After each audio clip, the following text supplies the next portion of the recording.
The grand chamber of the Galactic Council was a sight to behold, an architectural marvel floating in the void between solar systems. It was a neutral ground, a place where disputes were settled, alliances were forged, and new civilizations petitioned for entry into the prestigious Federation of Spacefaring Species. Today, humanity stood before them, eager yet apprehensive. Ambassador Jonathan Kepler adjusted his tie, a relic of Earth's formal traditions, before stepping forward onto the glowing platform. Above him, representatives from 100 different species loomed, their forms ranging from the vaguely humanoid to the utterly alien. Some watched him with genuine curiosity, others with thinly veiled contempt. The Grand Arbiter, a towering insectoid known as Xylox of the Zereth Dominion, clicked its mandibles in what passed for amusement. Humans, your technological progress is adequate. Your adaptability is commendable. However, your biology is weak, and your planet's ecosystem is unimpressive. A ripple of laughter spread through the chamber. Kepler clenched his jaw but kept his diplomatic composure. Another counselor, a reptilian warrior of the Zarthian horde, leaned forward, its scaled mouth curling in a smirk. We have war beasts that could annihilate your so-called apex predators in seconds. Your lions and bears are no match for our bioengineered titans. What do you offer the Council in terms of natural might? Kepler took a deep breath. With all due respect, Counselor, you underestimate Earth's creatures. Our predators may not be the largest, but they are relentless, adaptable, and— You mean to tell us, interrupted a feathery avian delegate from the Air Quarry Dominion, that your little four-legged carnivores are even worth mentioning in the same breath as the Drelvian Shadow Stalker? Or the Zereth Fleshrender? A holographic projection flared to life in the chamber, displaying images of towering alien beasts. One was a massive quadruped covered in plated armor, its head adorned with bioelectric spines. Another was an insectoid nightmare with razor-sharp appendages and a hypnotic gaze that could paralyze prey with a mere glance. Kepler stared at the visuals. He had read the reports. The Council's elite war beasts were not just predators. They were engineered, selectively bred over millennia to be the most efficient killing machines in the galaxy. Compared to them, Earth's natural hunters seemed unremarkable. The murmurs of condescension grew louder. Perhaps we should give them a chance. A sleek amphibious being purred mockingly. A demonstration. Let the humans pit one of their apex predators against a real hunter. More laughter. Kepler saw where this was going. It was a test, a public humiliation disguised as an opportunity. If humanity refused, they would be dismissed as weak. If they accepted and failed, it would be worse. But he saw an opening, an opportunity, and Earth never backed down from a challenge. Kepler adjusted his tie and smiled. We accept. Silence fell over the chamber. Some of the counselors blinked in surprise. Others grinned, their sharp teeth or beaks flashing in anticipation. The Grand Arbiter tilted its head. Very well. In 3 cycles, we will hold a predator trial. You may bring forth your greatest predator to face one of our finest war beasts. We will see if humanity's boasts hold any merit. Kepler nodded. I assure you, you won't be disappointed. As he turned to leave, he tapped the communicator on his wrist. Mission Control, we need to talk. We have a trial to prepare for. Back on Earth. The selection debate. 3 days. That was all the time Earth had to choose its champion. In a top-secret facility beneath the Swiss Alps, the best minds in zoology, military strategy, and bioengineering gathered to determine which predator would fight for humanity's honor. The obvious choices were put forth first. A lion, one scientist suggested. It's the king of the jungle for a reason. Lions are strong, another countered, but they rely on pack hunting. A single lion against an alien monstrosity? No chance. What about a grizzly bear? Powerful, but too slow? A great white shark? How do we even get it to fight outside of water? The discussion raged on. Tigers, wolverines, Komodo dragons. Even saltwater crocodiles were proposed and dismissed. Every earthly predator had strengths, But they also had weaknesses. The Council's war beasts had none. They were bred for killing. Kepler listened, arms crossed. The conversation was going in circles. Then, a voice from the back spoke up. "We're thinking about this all wrong." Dr. Helen Carter, a zoologist specializing in extreme animal behavior, stepped forward. Her eyes gleamed with something between excitement and madness. "We don't need the strongest predator. We need the most relentless one." The room quieted. Kepler leaned in. "Go on." Carter smirked and tapped the display. The hologram shifted, revealing an unassuming, small, stocky mammal covered in coarse fur. A few people in the room squinted. One scientist scoffed. "A honey badger?" Carter nodded. "Oh, yes, a honey badger." Laughter erupted around the room, much like it had in the Galactic Council chamber. Kepler, however, remained silent, waiting for Carter's explanation. She continued, undeterred. "Look, the Council's war beasts have overwhelming strength, but they've never fought something like this. The honey badger doesn't know fear. It fights predators many times its size. It shrugs off venom from cobras. It takes wounds and keeps fighting. It doesn't stop. Ever." She pulled up a video, grainy footage of a honey badger being bitten by a deadly snake, collapsing briefly, then waking up moments later to finish devouring the snake. Another clip showed a honey badger locked in a battle with a lion, snarling, biting, refusing to back down. Kepler rubbed his chin. "What you're saying is we don't need to win by brute force. We just need to outlast them." "Exactly," Carter said. "Let them bring their monster. I guarantee our honey badger will still be biting long after it's supposed to be dead." The laughter had died down. Now, there was only contemplation. Then, one of the military strategists grinned. "I like it." Kepler smiled for the first time since the council meeting. "Get the best honey badger we can find. We have a galaxy to impress." The selection process had begun. Deep within a top-secret research facility in the Namibian desert, a team of biologists, military strategists, and animal behaviorists worked around the clock to find the perfect honey badger. This wasn't just any animal. It was humanity's champion, the one creature that would stand against the galaxy's most fearsome war beasts. And so, the hunt was on. "Too old," Dr. Helen Carter muttered, watching footage of a grizzled honey badger gnawing through a metal cage. "We need one in its prime." "What about this one?"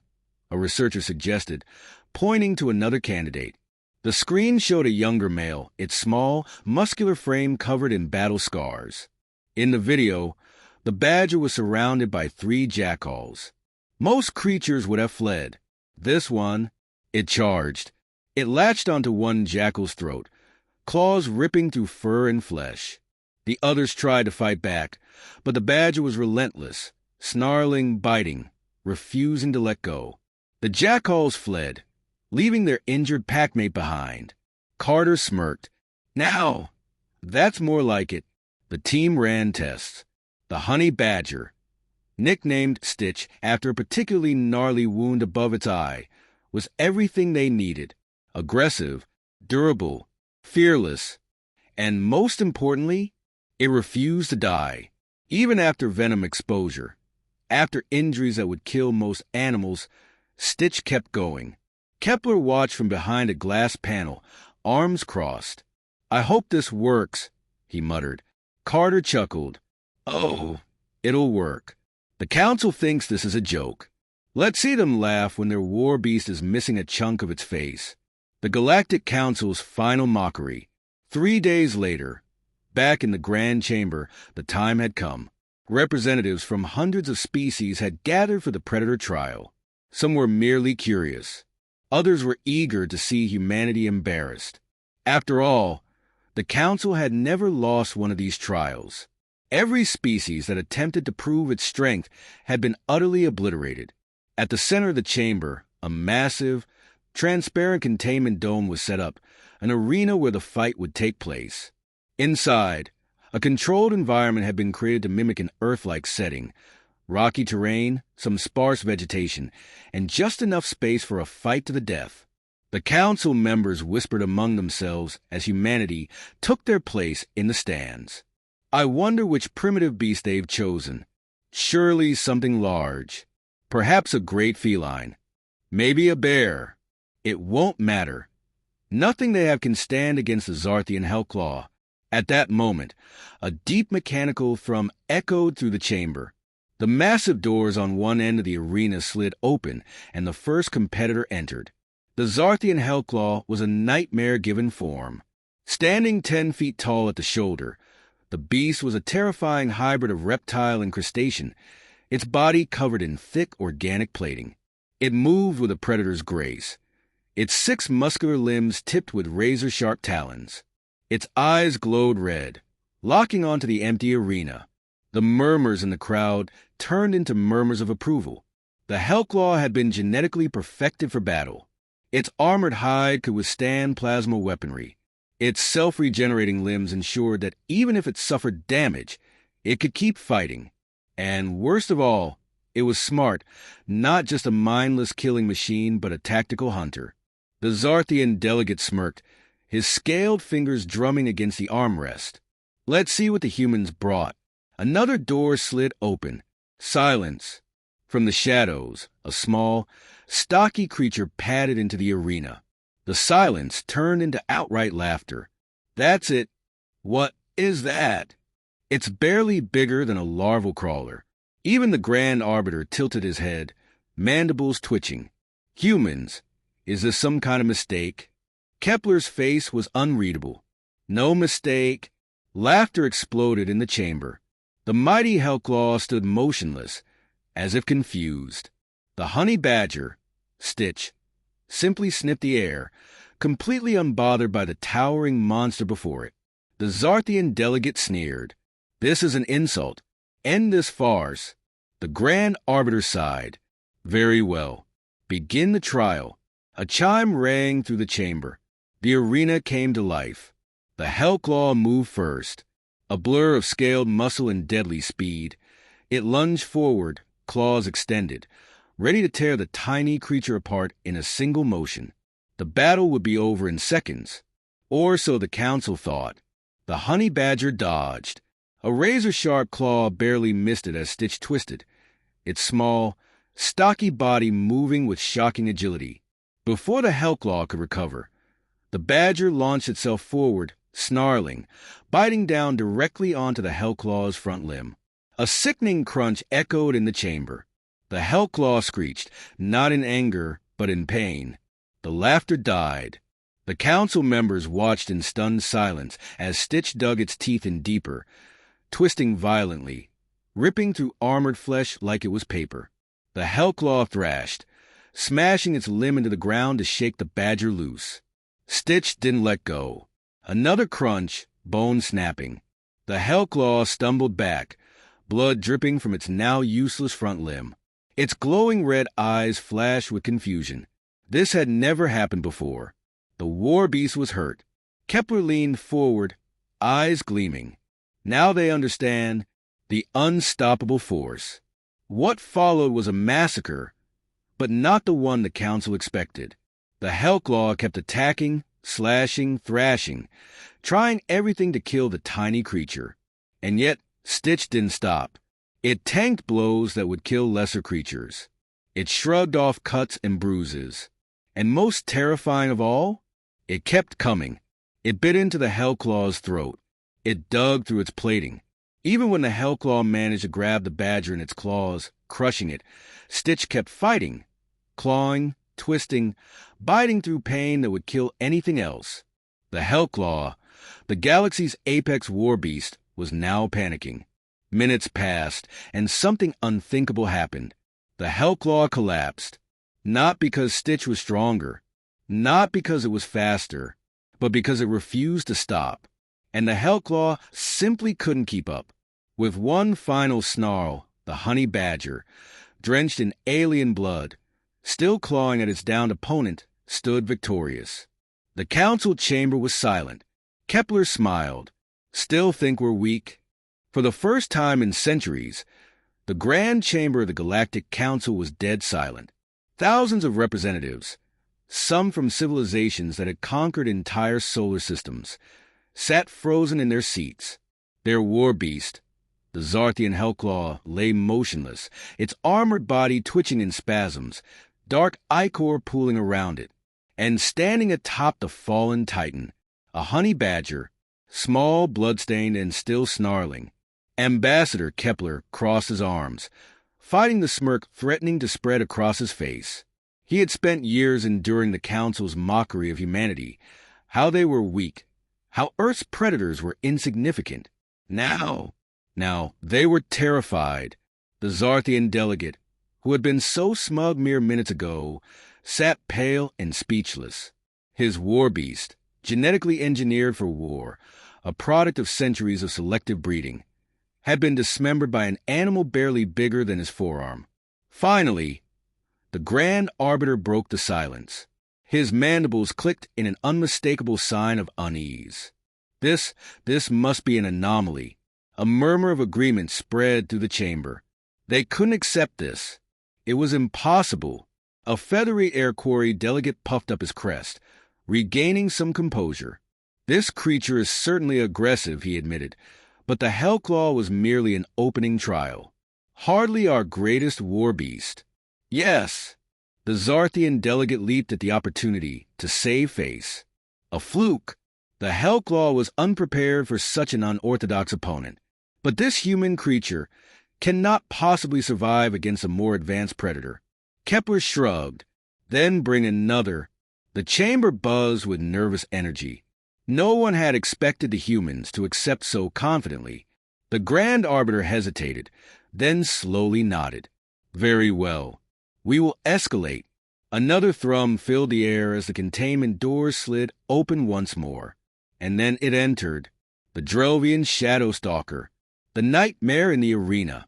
The Shadowstalker moved like liquid shadow, a feline-like creature with sleek, obsidian fur that shimmered in and out of visibility. It had no eyes, only a mouth lined with needle-thin fangs and elongated limbs that ended in hooked talons. It was not merely a hunter. It was a telepathic apex predator. Kepler's expression hardened. The real fight had begun. A low hum filled the air. Delegates from psychic species winced, gripping their temples as the Shadowstalker unleashed its hunting ability. It didn't need to physically strike its prey. It simply needed to break their mind. The honey badger, Stitch, froze. And then, for the first time, the Galactic Council saw fear. The Shadowstalker spoke without speaking, its psychic voice slithering through the minds of every witness. Die. Cower. Submit. Stitch's breathing quickened. Its small body trembled. Its claws flexed unsure, and for a moment, just a moment, the council thought they had won. Then, the badger blinked, shook its head, and charged. The Shadowstalker hissed an alarm as the badger barreled forward, completely unaffected by the psychic assault. The chamber erupted in chaos. Impossible. No creature can resist psionic influence. How is it moving? Kepler grinned. He knew the answer. The honey badger wasn't immune to the Shadowstalker's ability. It wasn't some psychic-resistant anomaly. It was just too damn stubborn to care. The Shadowstalker vanished, its form phasing in and out of existence as it tried to disorient its opponent. It slashed, talons slicing across the badger's side, leaving deep red gashes. Stitch didn't even flinch. It turned with unnatural speed, sank its teeth into the Shadowstalker's leg, and tore a chunk of muscle clean off. The alien screamed. More slashes. More blood. The Shadowstalker tried to retreat, tried to fade into the shadows, but Stitch followed. It didn't hesitate, it didn't stop, and it never backed down. A war beast designed to break the minds of its prey was now the one panicking. Minutes passed. Then a final shriek echoed through the chamber. The Shadowstalker collapsed. Half of its body had been torn apart. Stitch, still bleeding but very much alive, stood over its kill, for bristling, teeth bared. For the second time that day, the Galactic Council was silent. The galaxy's unkillable nightmare. Kepler leaned back, completely at ease now. The Zarthian delegate looked as if his entire species had just suffered an existential crisis. The Grand Arbiter's mandibles twitched violently.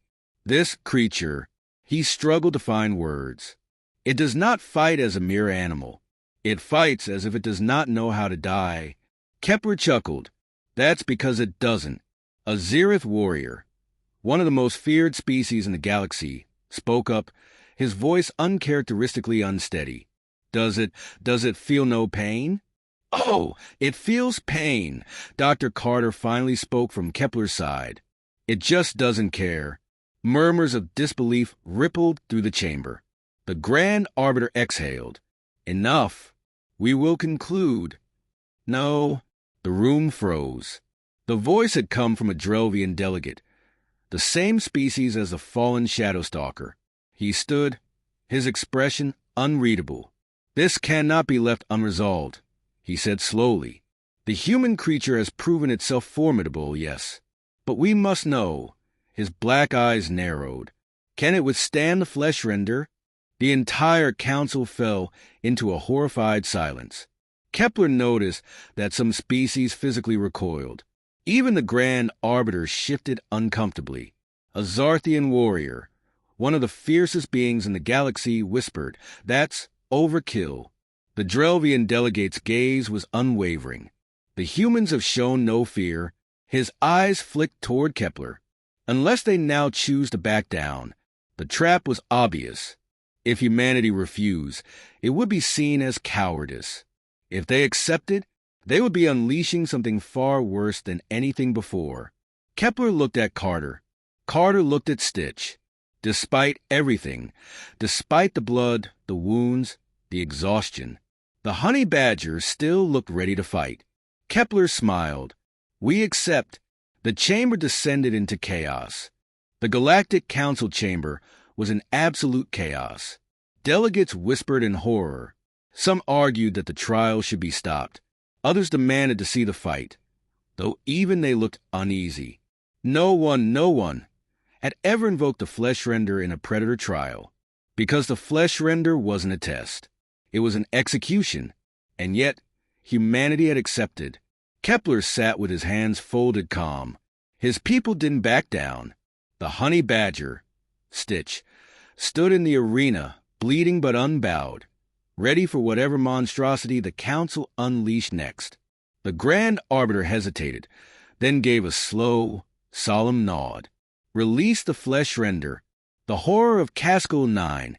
The arena darkened as the massive containment doors opened. A deep, guttural rumble rolled through the chamber. The ground shook.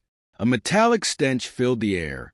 Then it stepped forward, a towering abomination, easily 15 feet tall, its twisted body a fusion of organic and inorganic horrors. Pale, sinewy flesh was stretched over exposed blackened bones, shifting and rearranging itself in real time. Its 4 elongated arms ended in razor-sharp claws. Its head, if it could even be called that, was a writhing mass of tendrils that occasionally formed into something vaguely humanoid before dissolving back into chaos. Its very presence made some of the weaker-willed species faint. A Zarthian warrior, one of the fiercest warriors in the galaxy, threw up in the corner. This was the flesh render of Caskel 9, a creature that could not die. It had been discovered locked in an ancient vault on a dead world, surrounded by the ruins of a civilization that had tried and failed to kill it. Every species that had attempted to tame it had been wiped out.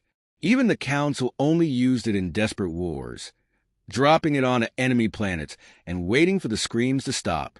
No one had ever defeated a flesh render. No one had even survived. And now, a single honey badger was expected to fight it. The Drelvian delegate, who had requested the match, leaned forward, expectant. Now, we shall see the limits of Earth's beasts. Kepler didn't respond. He just watched, because he knew. The battle begins. The flesh render didn't hesitate. It lunged, moving far faster than anything its size should have been able to. Its claws slashed downward, intending to end the fight instantly. Stitch dodged, not by much, but just enough. The badger's small size made it infuriatingly hard to hit.